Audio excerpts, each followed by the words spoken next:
I love how utilitarian the book is. There are 7 types of jerks we see at work, which, at first glance doesn't sound like enough types of jerks, but I'll defer to you on that. And then you tell us how to spot them and what to do about them. And I know we don't have time to dissect each one, but I'd love to get through as many as we can because some of these are fun. They're quite fun, especially when we recognize somebody we know, like ourselves, maybe even. Or that person that tortured us for 10 years when we first got a job and we just haven't let go of it. So, in my case. No, of course. I think many people are. If somebody tortures anyone for 10 years, you're never going to let it go. Like if you have a really bad boss for a really long time, you're probably not going to let it go. And so this is almost therapeutic in a way because you can, or I should say, pretty therapeutic because you can find out if you have one of those or if it's just you or if it's just the way things are, and you can actually get an action plan for what to do about it instead of going, well, this is what work is like and work sucks, haven't you seen Office Space? So that's useful, I think, because a lot of people feel trapped by these jerks, sometimes deliberately, and then they lose hope and they just say, this is my life for the next 30 years and I should just forget about it. Yeah, I actually think most people fall into that category. I think we underestimate how awful day-to-day stress is. We think that this is just life. And even little small things like hearing someone's footsteps walking down the hall or knowing that if you're going to go heat up your coffee, there's a 30% chance you're going to run into that jerk at work will just make you drink your coffee cold. Those little things really add up and they really affect us in ways that we often underestimate. So I hope people feel like after reading this, they can handle these difficult people in a kind of more manageable way.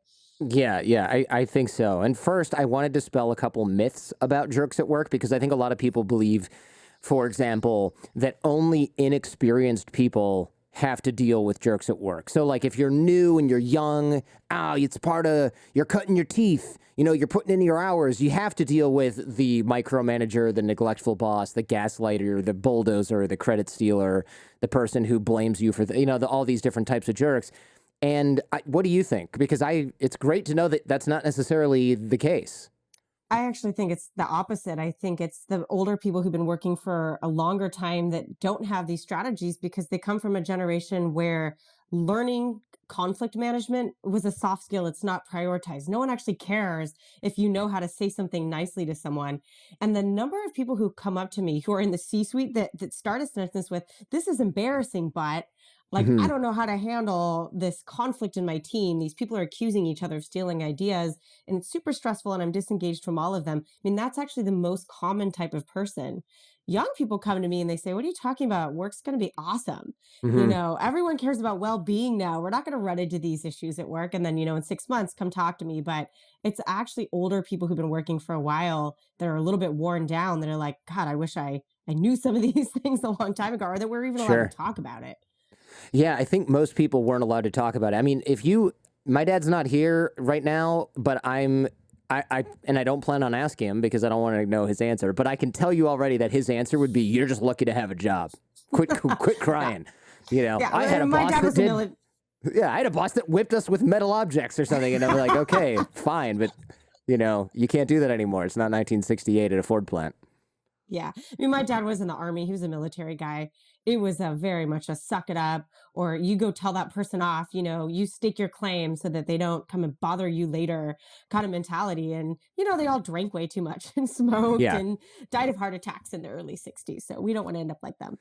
Yeah, there's a lot of things that we probably shouldn't copy from that generation. And maybe, like drinking on the job at Ford and breaking the glass bottle and putting it in the car door so that it goes down the assembly line. Like there are real stories like that. And I'm like, I don't think we need to copy all that, including our management techniques from back then. Time in the workplace, I guess this is all to say that time in the workplace seldom includes behavioral management skills, right? You might learn more about, like when I worked on Wall Street doing law, I learned more about documents, but people weren't like, when a partner is throwing books at you, you should not just accept that as part of your job. That is not okay. They don't really go through that. Yeah, or it was okay, right? It was you suck it up because that's the boss or, that's the person the boss loves and you just deal with it. And Yeah, we learn technical skills. We don't learn people management. We get promoted because we're good at old jobs, not because we know how to actually talk to people or give feedback or do any of these things. And I think most people suck at it. And I suck at it. I'm not even naturally good at these things. And I study these things. And I found myself in like really awful situations where I've been like a total jerk to people. And I should know better. So, Yeah, if yeah, being a you social should. psychologist doesn't prevent you from being a total jerk, I don't know what does. So I think we And can all be this person. exactly. Yeah, I think that's a little scary, but it seems definitely true. Another common misconception is jerks at work are problem employees with no real skills. And it is easy to villainize these people, but the unfortunate truth is what? That most jerks at least have some skills because they got into position to become a jerk in the first place. Yeah, they have skills. They're usually good at something. Maybe it's technical skills, maybe they have some idiosyncratic skill no one else has. But I think no one wakes up in the morning, looks in the mirror, and says, I want to make Jordan's life hell today. That's what I'm going to do. Because it doesn't actually help them get ahead usually. In fact, most of these people, their own behaviors, their jerk behaviors, are just as harmful to them as they are to everybody else. And we forget that because we think that they're motivated to destroy us. But they usually aren't. They're usually products of their environment, or they've been encouraged to behave this way for one reason or another. Don't worry, by the way, when if you're listening to this and you relate to the jerk at work, because would you agree that all of us kind of maybe have some of these personality traits deep down? And maybe it's maybe it's turned down to 2 or 1 or even 0 in some folks, but it's not necessarily disruptive of our work life. And yet, I don't know. I feel like if you look around and you can't see the jerk at work, maybe you are the jerk at work. Yeah. I mean, I think all of us can be the jerk. I think so I'm not a very positive person. I'm a pretty negative person. Everything I Mm, study is the dark side of human nature. mm. Even people who are motivated to help people can become jerks. They can become victims of time thieves who suck them dry. So they end up ignoring the people who report to them. They don't give the feedback in a timely manner. So even people who are actually motivated to do good can turn into jerks to other people if they're not paying attention. So jerk is very much a eye of the beholder word. It's not that you are a jerk, it's that someone sees you as a jerk. And it could be because you're doing things that help others and accidentally neglecting someone, or you think that level of attention is useful, but they think you're a micromanager. So jerk, I think, is really just kind of a loose word to describe you're doing something to piss somebody off, and you might not even mean to be doing that. You might actually be hurting someone while helping another person. Let's talk about the kiss up, kick down. This is one of the most common, or at least the way the book starts off with the kiss up, kick down. And we've all kind of met these people. Tell me about Two-Faced Dave, the shoe salesman. So I sold shoes at Nordstrom's for a very long time in college, and sales is full of these kind of people who are really good at impressing the boss. They seem like, people who are on your team, people who do really well with customers, but they'll really sabotage you to get ahead. And I think part of that is kind of the structure of how sales works. It's very competitive. But Dave would sabotage people. He would hide popular shoe sizes. He would steal customer names during the anniversary sale, things like that. And I think it is a common type of person in very cutthroat work environments. And, I led with that chapter because I clearly am not over Dave. He still bugs me Yeah. to this day.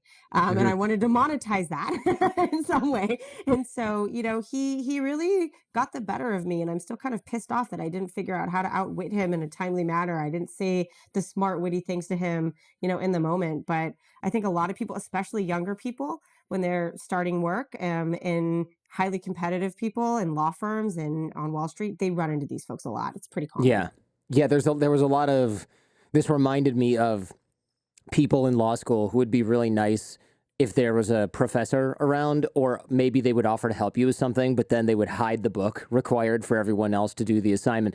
There were times when professors would have to go, so I'm giving an extension on this assignment. And the reason is because, and you know who you are, someone hid the book and only a few people were able to complete it. So it's one of you who hid it. And it's not going to be that hard for me to figure out. And I'm going to make sure that you pay for it later. But now I have to give everyone an extra week to do this assignment. And if you hide the book and I find out about it, I'm going to get you in as much trouble as the law school will allow me to do. And I just remember thinking, who is the kook who hid a law book in the library that the librarian then had to go and find? I mean, which I'm sure was not easy. And it's just, like the level of almost like sociopathic competition at that level is bananas. And I think it does, you're right, it does sort of seem to appear in, what would you call this? Like a social comparison orientation where it's like a zero-sum game. Somebody has to be better. Somebody has to be worse in order for them to be better. It can't just be like, wow, everyone did well. That's not good enough for them. Yeah, I mean that person's probably partner now, right? Like at a top firm, because Maybe, yeah. they knew to hide the metaphorical book anytime Yeah. that they needed to get ahead. And I think in zero sum occupations where only a few make it to the top, and then the people at the top get 100 times more than the people at the next level down, that's where you really see it. It's not just a hierarchy, it's a really uneven distribution of resources hierarchy, where the CEO makes 500 times what the CFO makes, or even someone in a senior leadership role, and they really just don't care, though they're willing to kind of do anything. It's a little bit embarrassing, but they don't feel embarrassment the same way we do. They don't feel that shame. They're like, yeah, I hit the book, and guess what, it worked. It's a little embarrassing, but it got them to where they wanted to go. At least probably 5 times out of 10 it actually works. This is, would you call that like a personality trait, or I guess skill? Like it's, you call this status acuity in the book, right? Is that what we're talking about right now? Yeah, I mean, that's your ability to read the room. And I actually have some research showing that is a real skill. Some people, we can just watch groups of people interacting, total strangers, and they can tell you who has status and who doesn't. And we're actually able to measure that just by having people watch these videoed interactions of random groups. It predicts their behavior a year later. It is a skill to be able to know who has status. And the reason why it's critical is because you know who you can actually jockey for status against. I know to take on you, but not somebody else, and I pay attention to who listens to you and who ignores you, who interrupts you and who doesn't. And that way, they really get away with kissing up and kicking down because they know who are safe targets. And that's really what that skill buys them. What do these people do in groups versus one-on-one? This is like one of those tells where it sort of seems like you're dealing with this person when. Yeah, they tend to be two-faced. So one-on-one, they tend to be much worse than if high status people are present. So the real key variable there is there a person in power in the room? If there's a person in power in the room, they tend to be very nice.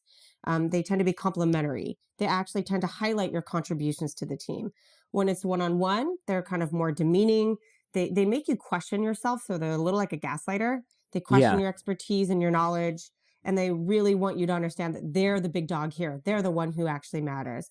So out of all the jerks, they're the most two-faced. They're the sort of, all the world is a stage and you just act the person that you need to be in that moment.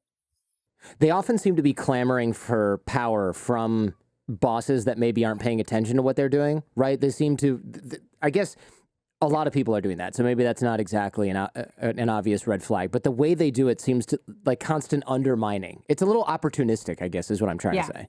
So their real talent is in finding overworked bosses and offering to offload communications from that boss. So where bosses really screw up is allowing kiss up, kick downers to meet with all their direct reports for them, to have those weekly check-ins with the interns. By becoming that person who then is the sole kind of communicator between the boss and everybody else, they're handed a whole bunch of soft power, and bosses don't really realize that. And so they are opportunists. They find bosses who are overworked and exhausted, and they say, let me just take some of that off your workload for now. Let me handle some of those meetings for you. They love to handle meetings. And then it allows them to control the narrative of what's going on, which is actually really smart, right? That is smart. Who doesn't want to hand over a meeting? Like we're in this era now where my LinkedIn feed is full of articles called "No More Meetings." Kiss up, kick down. It's like, yeah, no more meetings. No more meetings. Yeah, do you remember that show Parker Lewis Can't Lose? I don't know how old you are. Remember that show? Yeah. So, like 3 people listening right now remember that show. I'm glad that you do. So there was a guy in that show who was the principal's little pet, and he had like long black hair, and he was always in her office, and he'd be like, "I'm going to get you, Parker," and he always had plans, right? This is that guy, right? Where always he's like plans. Yeah, he's got a plan, and he's like the evil little sidekick, and he's always running something in the school, and the principal is delegating him power. But they're always, of course, Parker Lewis and the crew, they always end run that guy. That's the whole show. So this is kind of like that guy in real life, right? He's like oh yeah, I'll run the meeting. No, oh, don't worry, I'll plan this for you. And then it's like, oh, I want to have Jordan on my team. And then suddenly I'm incompetent. I didn't do this. He runs in and saves the day. And I'm like, he never told me I needed to go pick up a bunch of cookies from the store. And then he just happened to have a bunch of cookies from the store in his car after saying that I forgot to. Is that not suspicious to anyone else? And the idea is the boss is like, well, thank goodness we have so-and-so on the team because Jordan, man, that guy can't even tie his shoes. And this is like their plan over and over and over. And people listening right now, I assume, are nodding because every workplace has one of these, right? Yeah, Seemingly. every workplace. I mean, I started off selling shoes. Academia is full of these people. Someone who tells you, oh, the meeting's starting in a half hour later than usual. And you show Right. up and everyone looks at you like you're this huge, like slacker. And Mhm. yeah, I think it's very common. It's sad, and these people, it's sad, but It is a yeah. little sad. Like solidify power, hold on for life. This is all I have in life. I'm the guy with the key to the filing cabinet, and I'm not going to let you take it. There's that might even be a different kind of jerk. That example works everywhere. So they grab power early, okay, but is that always a red flag? Like, don't natural leaders do this too, but aren't necessarily toxic people? Yeah, this is a real tricky one. So, grabbing power early is something I both tell you to look out for as a red flag and also something that you should try to do to prevent from being a jerk. So, I talk out of both sides of my mouth. I think you're right. I think red flags for grabbing power early, it's always good to assert yourself, to organize the team, to have the veneer of a leader so that everything else you say is kind of seen through that leadership lens. When it kind of becomes jerky behavior is when that person makes themselves invaluable to the team and they're very reluctant to hand over, work or passcodes or, Hmm. whatever to anybody else, even though it would help everyone to kind of spread the workload. So people like bulldozers do this and people like credit stealers do this. They make themselves invaluable to the team in almost arbitrary ways. No one can access those resumes because so and so holds the passcodes or they wrote the code to the program, those kinds of things that accompany grabbing the power early. And we're usually very eager to just hand over that stuff because it's a pain in the ass. Nobody actually wants to do it. Right. And I Right. think that's kind of where those red flags, it's the bridging of those two things that I think is dangerous. Yeah, that is interesting. My mom gave me the key to the filing cabinet example because there was a secretary at her school where she worked as a teacher, and there was some filing cabinet. I don't remember what it was for, but there was one secretary who had it, and if you didn't kiss this woman's ass every single opportunity, she would never let you do it. She was always too busy to open it for you. Oh, I have to go get it. It's in another room, and I'm in the middle of something. And so my mom was always like, I have to be really nice to Millie or whatever and go in there and be like, hey, how are you? Ah, a student gave me an apple. Do you want it? I'm full from lunch. By the way, can I get in the filing cabinet? I need an HR form or whatever the heck it is. And oh, of course. But if she just decided she didn't like you or hadn't had her coffee, it was like, you're not getting that form until after Labor Day weekend or whatever the hell because she didn't feel like dealing with you. And it was really annoying. And it was annoying enough for my mom to tell me that as a kid, right? So Yeah, it my must mom have had been a filing cabinet too. She was also a teacher. There's always these filing cabinets. I don't know. All freaking the filing power cabinets. was concentrated into a filing cabinet.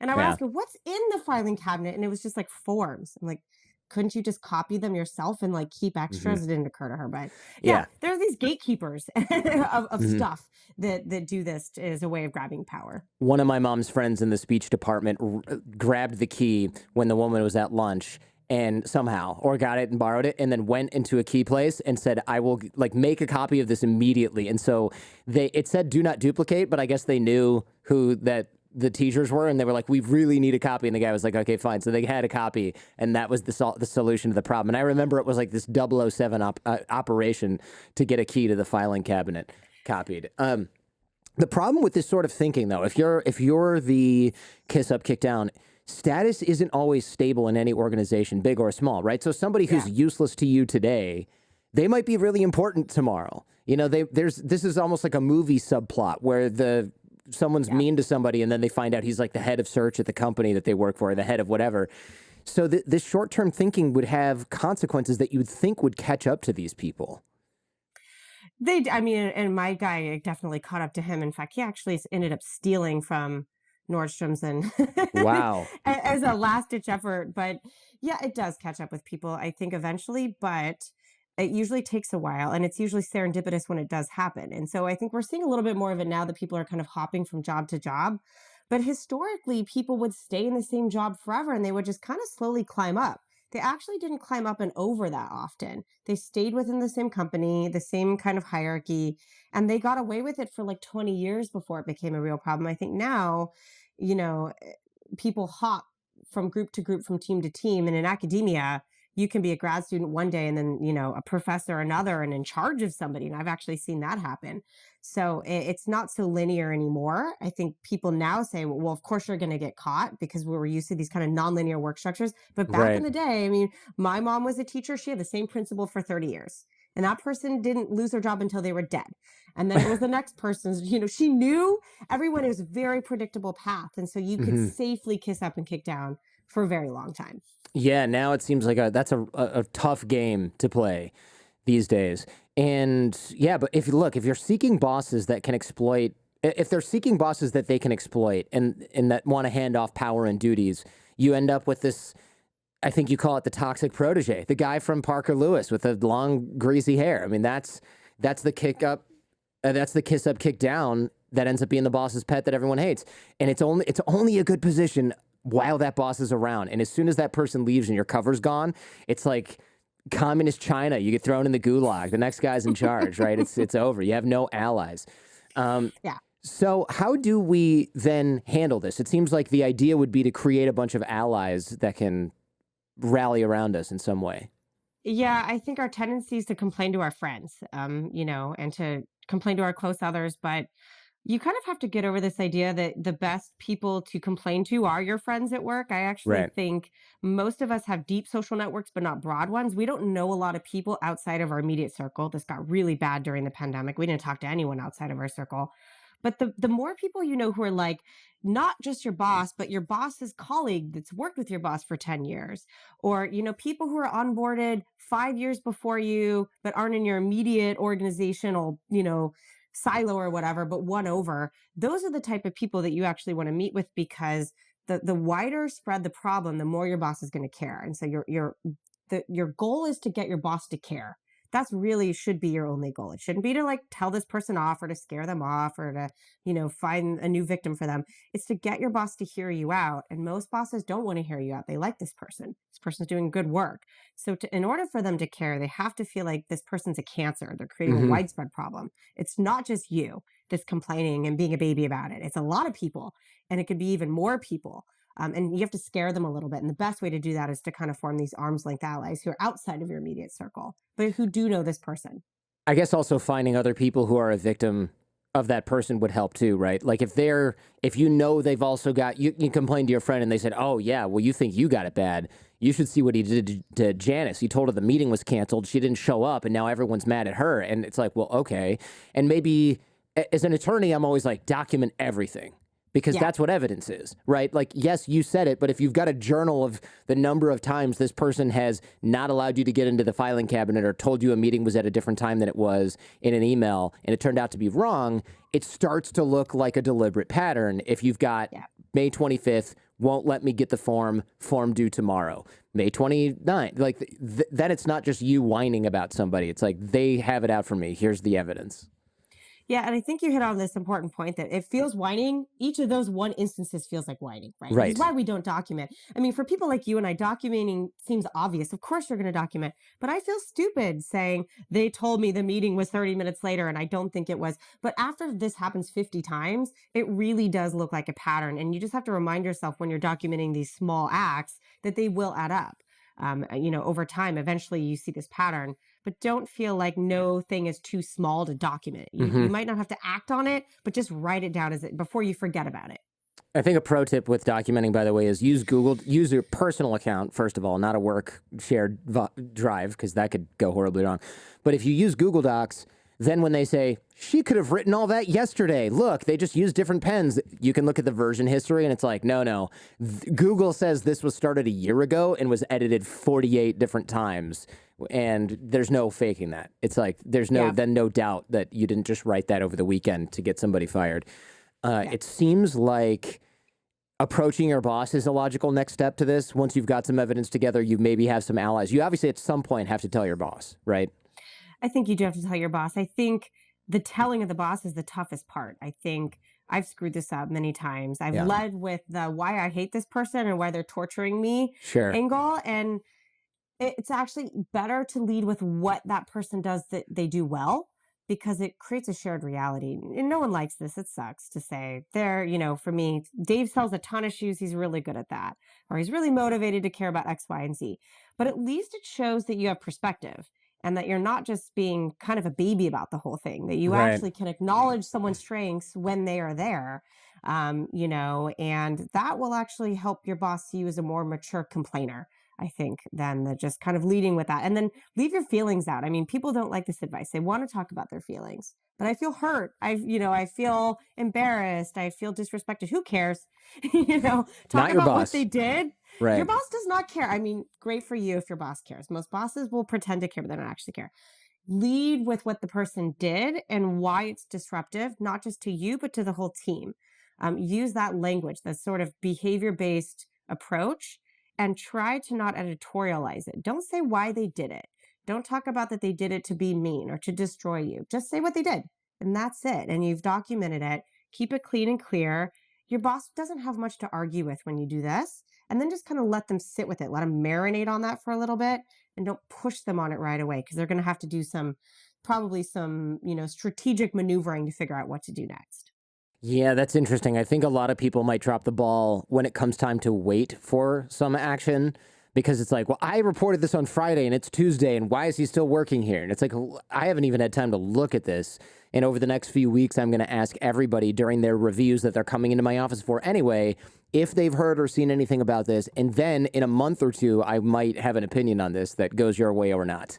Right. But how long do we wait? How do we know when our boss is just like, oh, yeah, I'm right on that? And it's like, okay, it's been 6 months. You obviously don't care. You're stringing me along. Like, how do we know if they're doing anything or not? I think that's a good question. I like to ask bosses just for short 2-word updates, even if it's just to say, I'm still working on this. And I would ask them at the end of the meeting, is it okay if I check in with you in 2 weeks just to see where things are going? I understand that for confidentiality reasons, you might not be able to tell me anything, but just to let me know if things are going. And ask them at the end of these meetings, is it okay if I ask you again in X days? Just to sort of warn them that it's coming. And then just kind of keep up with that communication. I think that's also another form of record keeping, is if your boss is dropping the ball, then you're like, yes, eventually you're going to have to raise this issue and it's going to have to go up the ladder. But sending those really brief, I'm a huge fan of nothing more than 50-word emails that just say, just checking in, is this still in progress? The end. And tell them that this is coming. Yeah. If we are the boss, how do we avoid hiring these people in the first place? And, part two, what do we do if they're already in the organization? I guess we can try and fire them, but can we also correct their behavior? Like, hey, I'm on to you. Stop with quit your bullshit, basically. Yeah, I think for bosses, don't hand over communications to these people. I think it's really, early detection is really hard, partly because no one actually contacts references anymore. Right. It's pretty rare to actually do a deep dive, unless you're hiring for someone in the C-suite, to do a deep dive about what their reputation is at their prior workplaces. That information is hard to get, but I think you can also, as a boss, there's a whole bunch of kind of early detection strategies you can use when you talk to your employees. So don't, when you have meetings with people, say, how's everything going? Is everybody getting along? Too broad. No one's going to, talk to you. Ask them very specific questions that are designed to detect problems. How's everything going with Dave? On the floor, do you guys take turns with customers, or does he take 3 customers and then you take a customer? Like, really specific questions designed to sort of detect that kiss up, kick down, or behavior, but not impression formation questions. Don't ask if you like someone or if you get along with them or if they're nice. Who cares about that stuff? It's too vague. Ask about very specific behaviors that are usually red flags for kiss up, kick downers. And people will be much more honest with you about behaviors than about impressions. Hey, if you like what you're hearing and seeing, check out the Jordan Harbinger Show podcast feed. There's a lot more just like this. You can find the Jordan Harbinger Show in Apple Podcasts, Spotify, or wherever you get your podcasts. Now, back to the show. I have a feeling this is going to be one of those episodes where people say, "Oh, I knew I didn't like that guy, and I couldn't figure out why until I heard this episode." And the book has even more practicals about people that do bad things at work and how to handle them. And one of the next ones is the credit stealer. Now, this seems so so very common.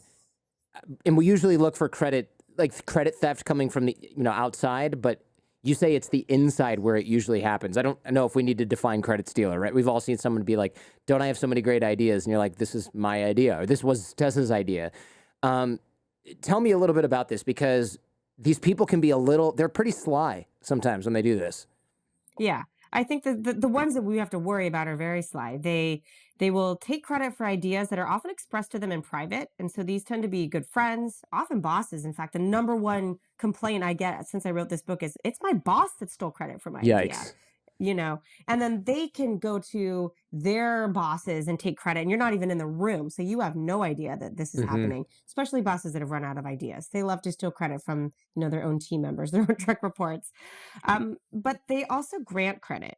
And so kind of one of the more surprising things about credit stealers is, just when you think they are going to out themselves as being the loser with no ideas, they will give you credit for work that sometimes you didn't even do in very public settings. And this is an impression management technique. And I think it can really work wonders on making them look like a good person, a conscientious team player, who is very, respectful of other people's ideas and contributions. And that's just part of their game. So, I know I make these people sound Game of Thrones level scary, but the most dangerous credit stealers I've run into have covered their tracks by credit granting. Sometimes, like in academia, it's like in publications and papers, they'll say you did things you didn't do, and you're like, what? But it's to make themselves look good more than you. Right, because then if you complain, it's like, well, he gave you credit for this and this, and then you're like, but I didn't do that. I did the important part of the thing. Stop whining. That he took You got credit. Right, like, what do you, let's not split hairs, Tessa. You're so petty, right? Yeah, exactly. Yeah. Ugh. Yeah.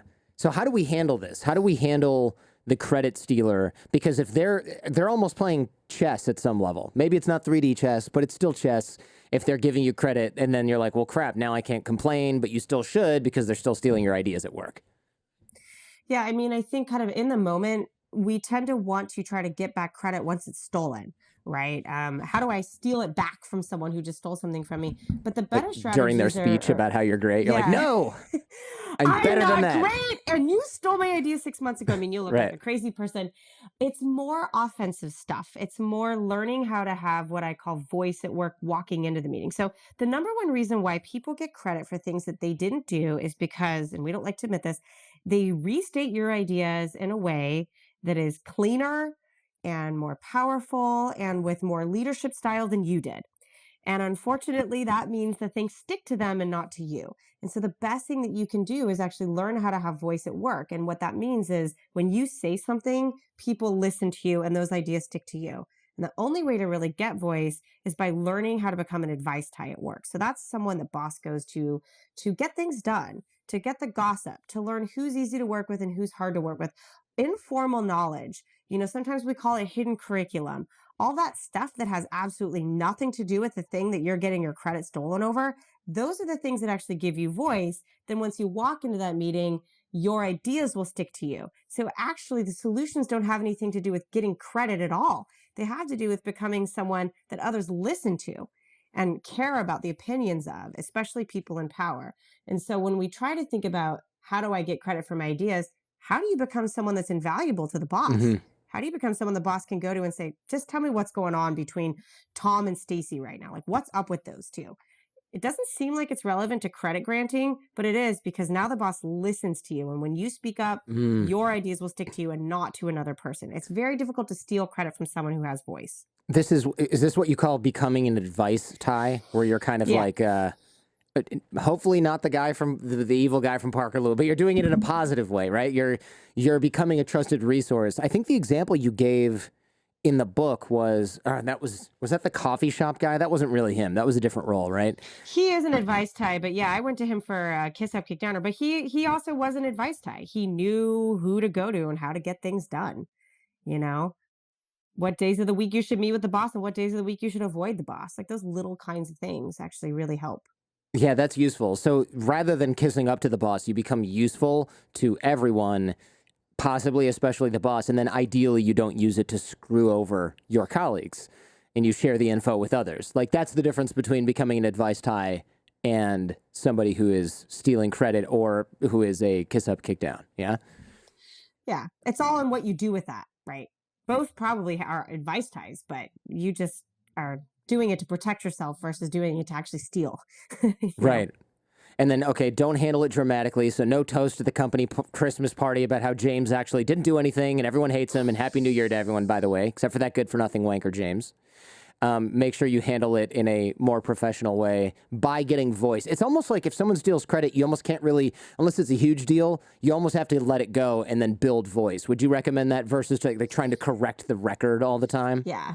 I think correcting the record is really hard. I think you could be better at record keeping. And I talk about in teams where credit granting is really hard, which is like every team, everyone thinks they contributed to all the stuff. I think that, yes, record keeping is key, but trying to constantly correct credit stealing is telling you something. It means that no one's listening to you.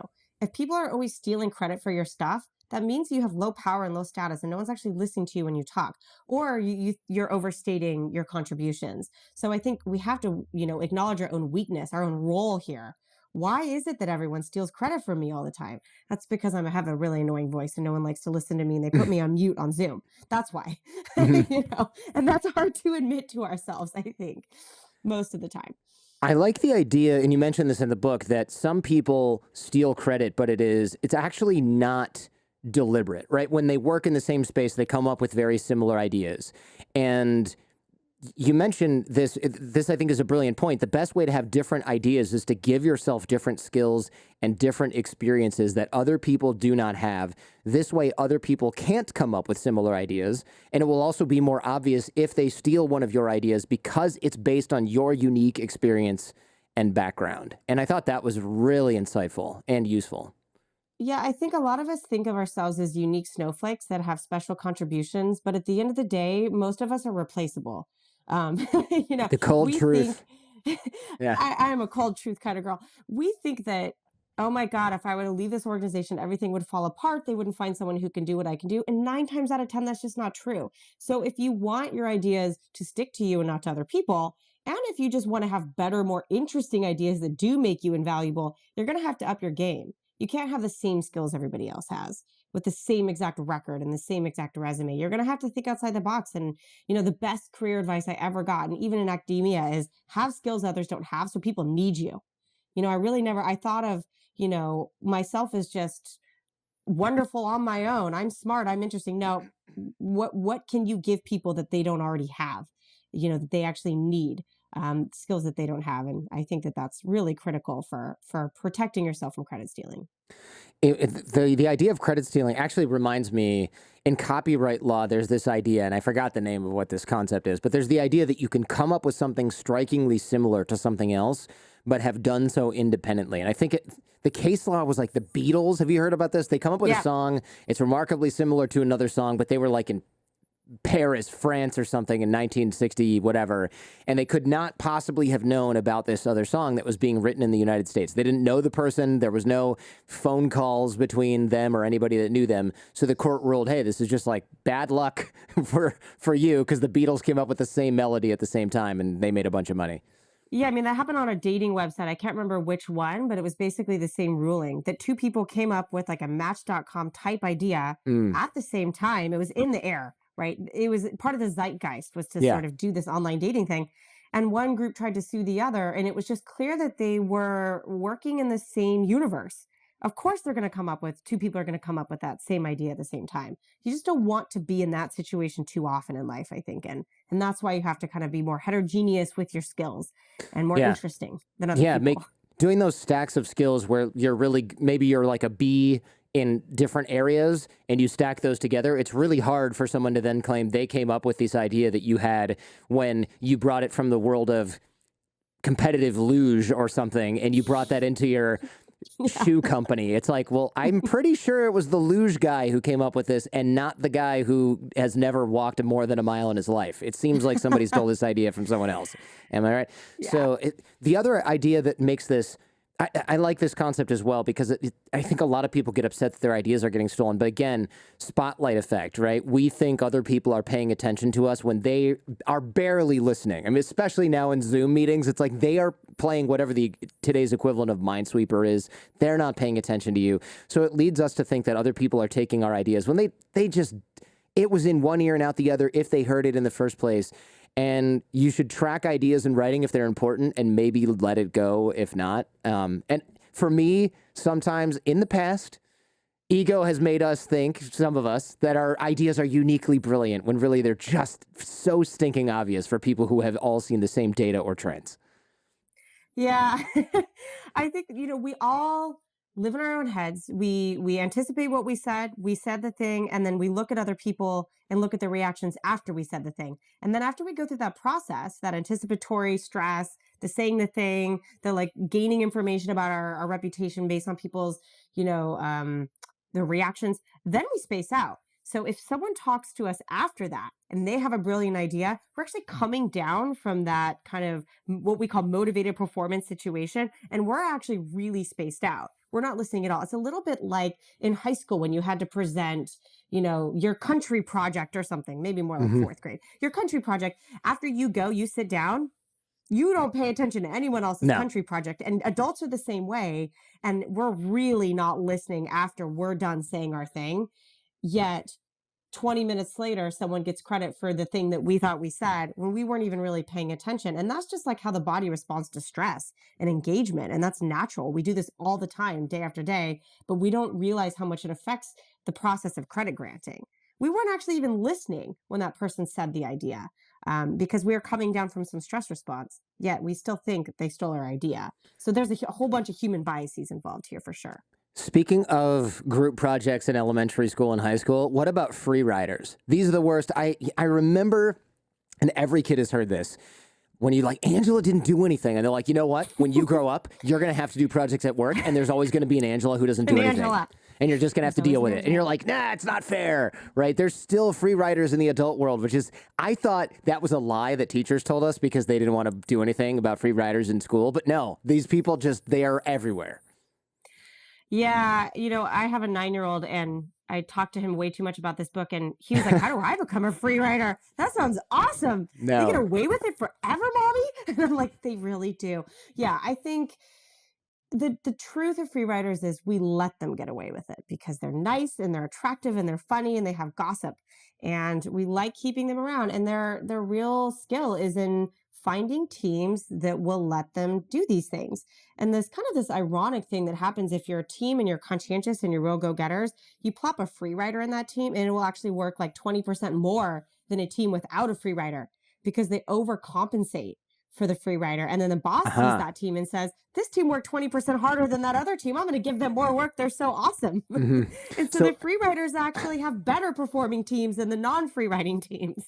There's something here about adding a free rider into your high-performing team to get everybody to work harder, but something tells me there's a trade-off with the people who are conscientious and picking up all the slack, maybe not loving that after a while. You're the first person to actually connect those dots and think we could use this for evil. We could just pop free riders or good. into Like, our no, teams. I mean, what if I'm like, oh, we are killing it. You know what we need? We need dead weight. As much dead weight. We need to throw some dead weight in here. Totally works. That's interesting. That is interesting, especially because it probably takes a while for people to notice that someone's a free rider. Because if let's say I'm a conscientious person on a team and I'm working with a bunch of other great people, I probably don't have a whole lot of time and energy to dedicate to being like, yeah, well, Tom's not doing anything. We should punish him. It's like, let's just get this done. We're all smart. They're not even that great. We're going to work circles around them. They're going to get credit for it, but who cares? We're all going to get promoted. And then when it comes time to do something important, we're just going to exclude Tom. Who cares, right? Yeah. I'm not going to sit there and be like, we need to be fair about this. It's not going to happen. Yeah. I mean, it's an annoying trait to be the hall monitor around fairness. So people don't like that person, especially in in really cohesive teams.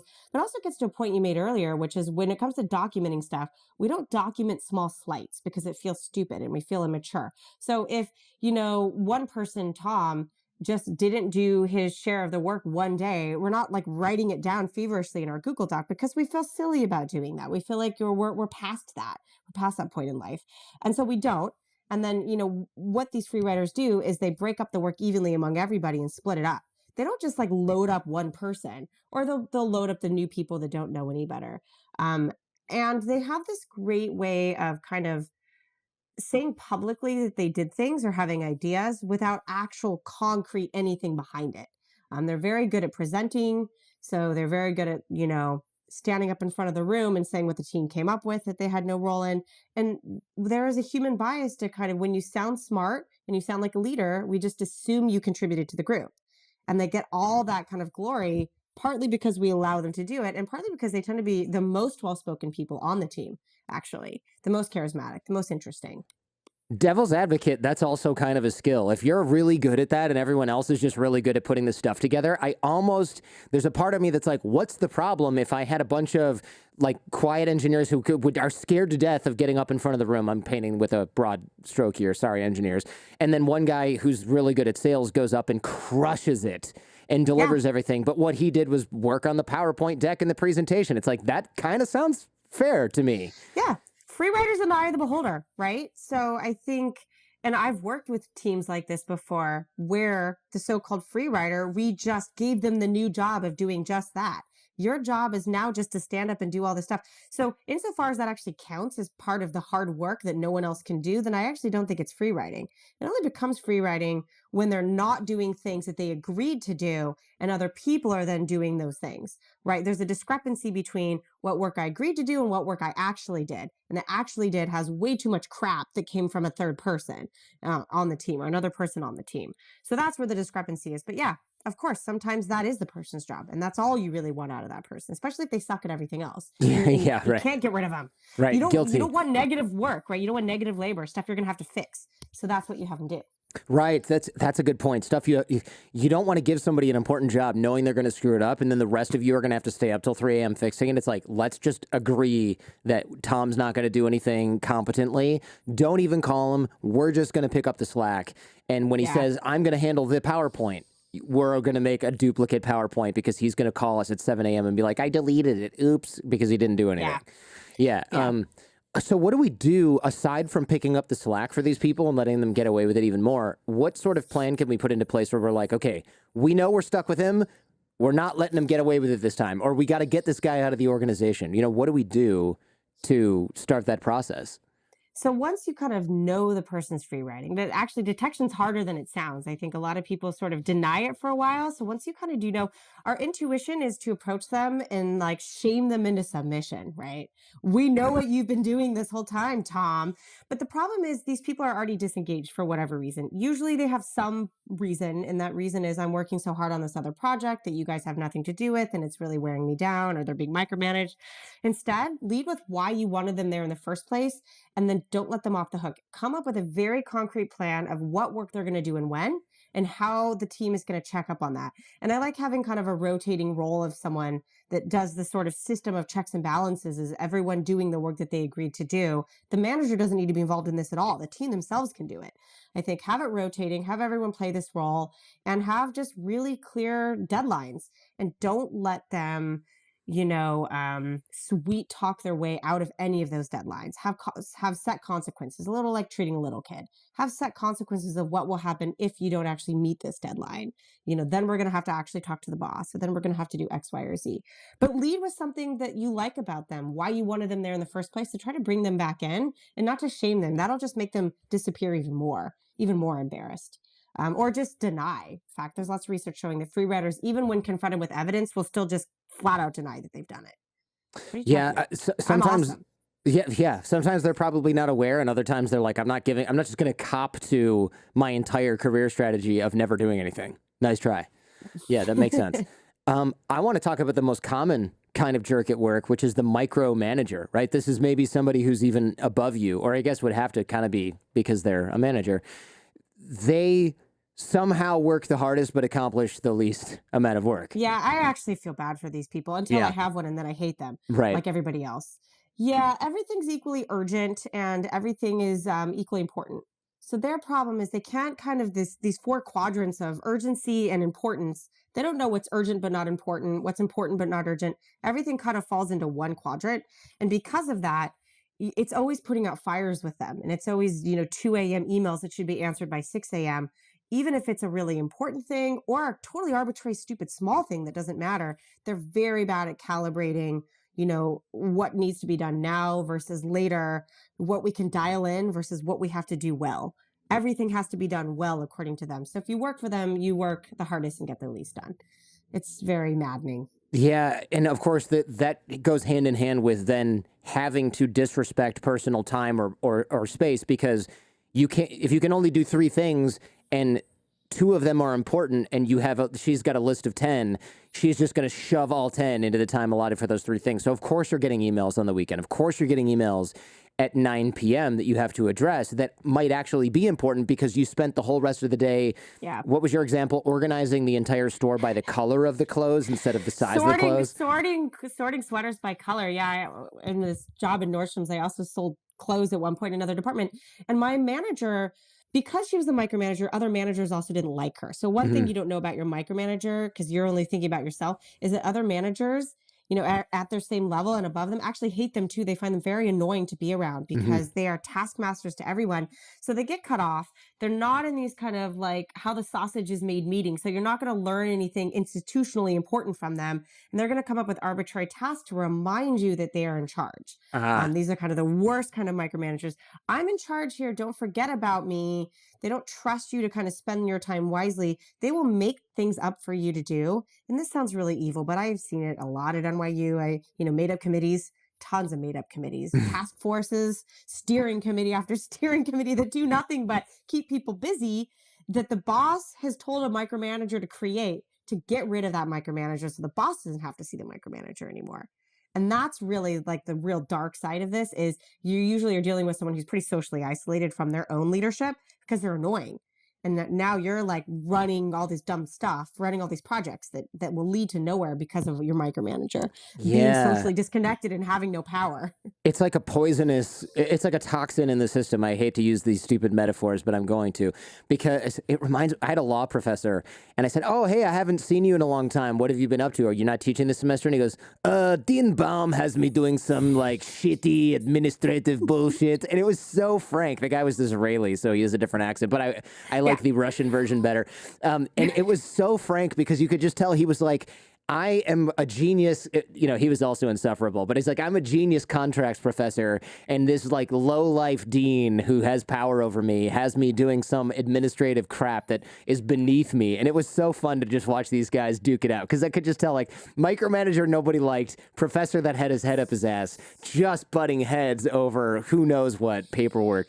Um, it's fascinating to see micromanagement, right? It shows dedication in the mind of the micromanager. They're thinking like, "Look how hard my team is working.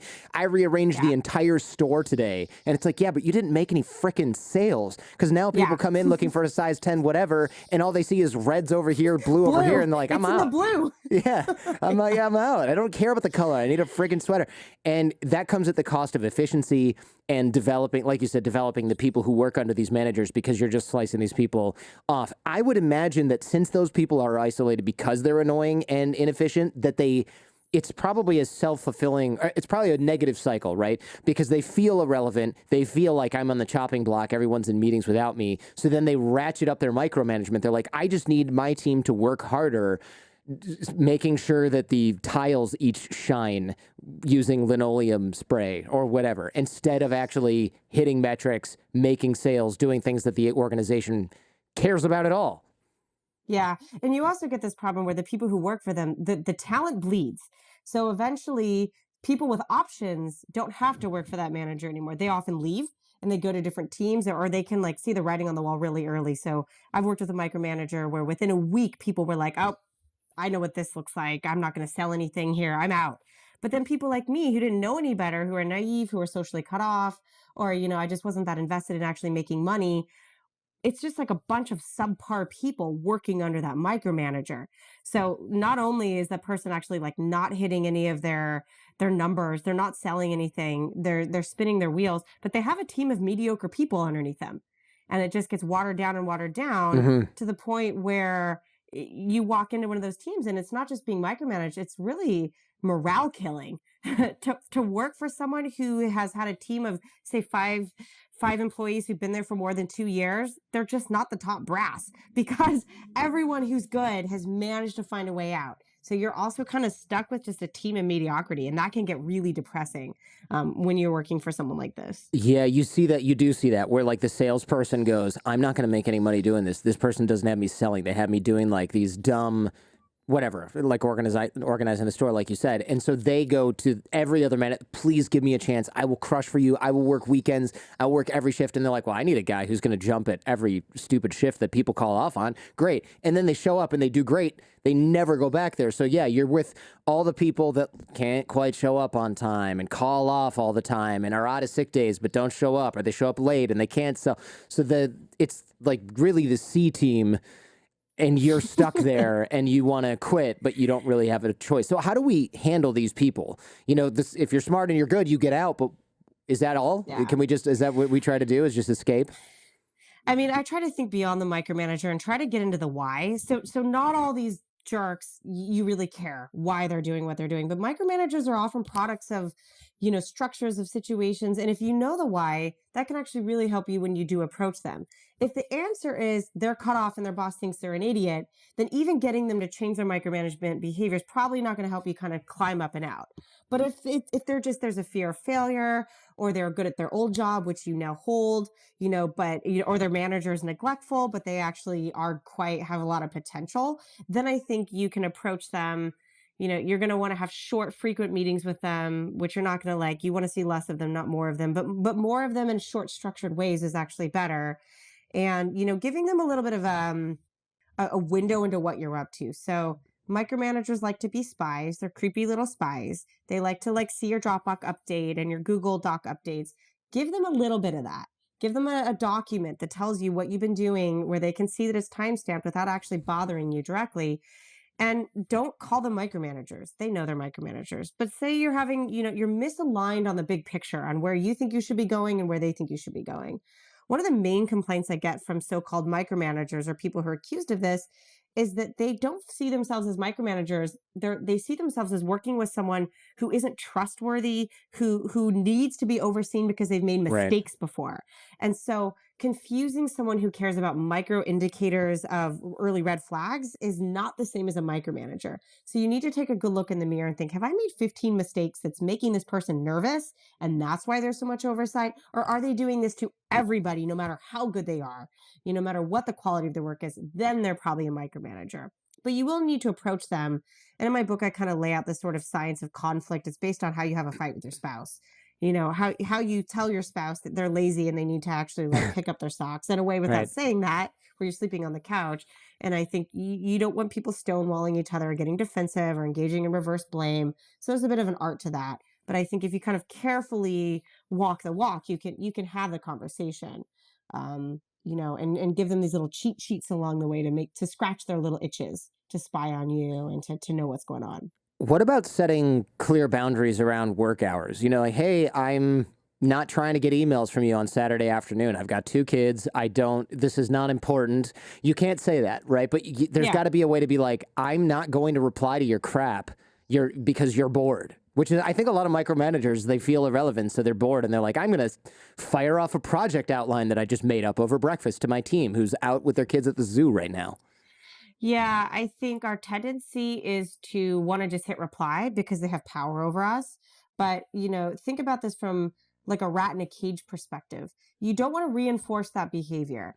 So, yes, you can set the boundaries. You can tell them you have these boundaries, and that's great. They're going to ignore them. The single best thing you can do is just write your response and have it send out Monday morning. And every time they do this to you on the weekend, Monday morning at 8, they get the response. What they'll learn is that every Monday morning at 8, they get 5 emails from you. And they will learn that that's when they're going to get the response. So you can tell them not to do these things, but I wouldn't expect them to actually respect those boundaries. They know they exist. They're walking all over them because they can't help themselves. They have some anxiety or whatever. They have some self-control issues. But if they reliably always get your responses at the same time Monday morning, they're going to learn. This is the technique that gets me my response Monday morning at 8. I do that with everyone that micromanages me. That makes me feel uncomfortable. I actually do want to respond to them right away because I feel anxious about it. And I just set the date and time to be delivered at the same time every time it happens. It actually really works. They get used to it. It's predictable for them. That's good. Yeah, the old send later. So even if you want to reply, then you can be like, send Monday at 8 a.m. And then it's just boom, done. That's a smart idea, because then it's not, I'm not replying to you. It's, And make sure that they can't track opens, right? That's the thing. Make sure they don't see that you read it. I hate that thing Yeah. that like send is read. Yeah. It's so creepy. This is why you can't text with your boss too. If they text you on your phone, write an email back because seeing delivered is like another little spy technique that they see, you Mhm. know. And it's a lot like dating. Like our lives are not that different, all these different ways of communicating. You don't want to give them data you don't want them to have access to. So, you know, seeing that something was, you know, read, seeing a text was delivered, all that kind of stuff gives them data that you don't want them having on you on the weekend. And so I always bring my mode of communication back to something more professional. I always bring it back to email for bosses that tend to micromanage and overstep. That is brilliant. I love that because bosses will text and look, if it's like, can you make it in? We had an emergency, someone called off, we really need you. Fine. But if it's like, just wanted to get your thoughts on the Henderson account, and you're like, it's Sunday, man. What are you talking about? Write that email.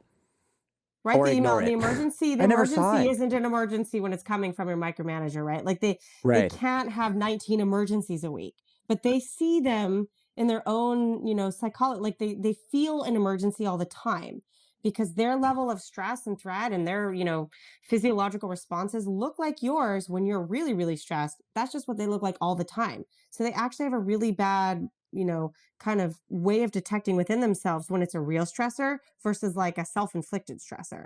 And that's part of their issue is they can't actually detect the difference. And it's not, you know, it sucks for you, but they have a real problem with that, I think. This is brilliant. The book has plenty more. So we went over kiss up, kick down, credit stealers, free riders, micromanagers, but the book also has bulldozers, so people who want their way no matter what, gaslighters, which are people who, how do you define gaslighter in the context of work? Lying with the intent of deceiving on a grand scale, cutting you off socially to accomplish that. Okay. And then the neglectful boss who a lot of times just is dealing with their own micromanager and has no time to develop you or deal with any of your stuff and leaves you kind of adrift and then has to maybe lay the hammer down because they've they've let you just drift. So there's a lot of the folks at work that can cause problems. There's more in the book, like I said, and I love how utilitarian it all is. A lot of practicals in here. It seems though in one of the main things that overlapped as the answer to, or part of the solution to all of these jerks is the antidote being more friends at work, more allies at work. The social solutions were present in pretty much each type of jerk at work solution. And so would you agree that developing a deep/wide or deep and wide network is really important to solving these problems? Yeah, I mean, I think it's critical to solving 90% of these problems. You cannot go alone. But I also think it's really important when you want to think about leaving your job. So lots of people are moving from job to job, and social connections are really critical to kind of getting those new positions. So if it's bad enough and you need to leave, you're going to need those social connections for that too. So for solving these problems, for coming up with strategies, for getting a reputation for being good at this, you're going to need those social connections. So you can be brilliant at all these things, but if you're doing them alone, no one's ever going to know. It's going to be really hard to recommend you for things in the future. And I think most of us kind of underestimate the role of our networks in promoting us because it's hidden, it's behind the scenes, we don't see it happening. But that's usually how people climb up in the workplace, is through these kind of invisible social connections that are going on when they're not paying attention, when they're not like watching. I love this. Yeah. So don't just have great relationships with people who are close or nearby or in your unit. Have lots of varied relationships outside of your industry as well.